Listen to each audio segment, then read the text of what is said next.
Well, welcome to day 5. At this point in the book of Amos, we've seen that God rages against injustice. Remember, the year's around 760 BC, and God is not pleased with the corruption that exists in his world. You might recall that we find ourselves in the middle of a section of chapter 1 where God's now calling out different nations because of their particular evil and disobedience. He started, remember, in verses 4 to 6, and he called out Damascus, and now his attention turns to Gaza. Verse 6 says this, "Thus says the Lord, for 3 transgressions of Gaza and for 4, I will not revoke the punishment, because they carried into exile a whole people to deliver them up to Edom." Gaza was one of the 5 Philistine cities, and the Philistines were one of Israel's greatest enemies.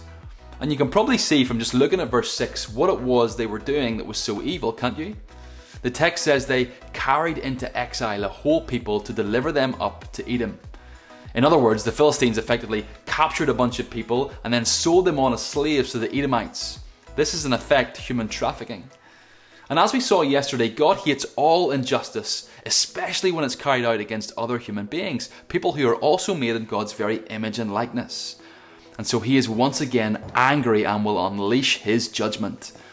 Look at verse 7, it says, "So I will send a fire upon the wall of Gaza, and it shall devour her strongholds.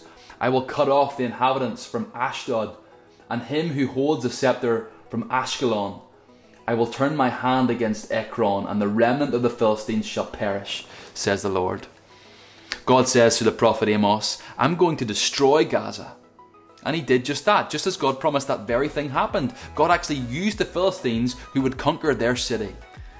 And it's interesting that God refers to particular locations surrounding Gaza in verse 8. He mentions places like Ashdod and Ekron. Now these names and the names of these places actually mean strength and might and power. But the irony is, even though their names might mean strength and might and power, they were no match for God. When God came in judgment, even those who were supposedly strong and mighty and powerful were no match for the great God of the Bible. God is mighty to save, but he's also mighty and willing to judge. We saw it to be true in the case of Damascus yesterday in verses 4 and 5, and we see it today once again in the case of Gaza in verses 6 to 8. Here's today's reflection question. The locations mentioned in verse 6 to 8 were renowned for their strength and their power and their might. However, they were unable to stand against the judgment of God. How is that an important reminder for our world today?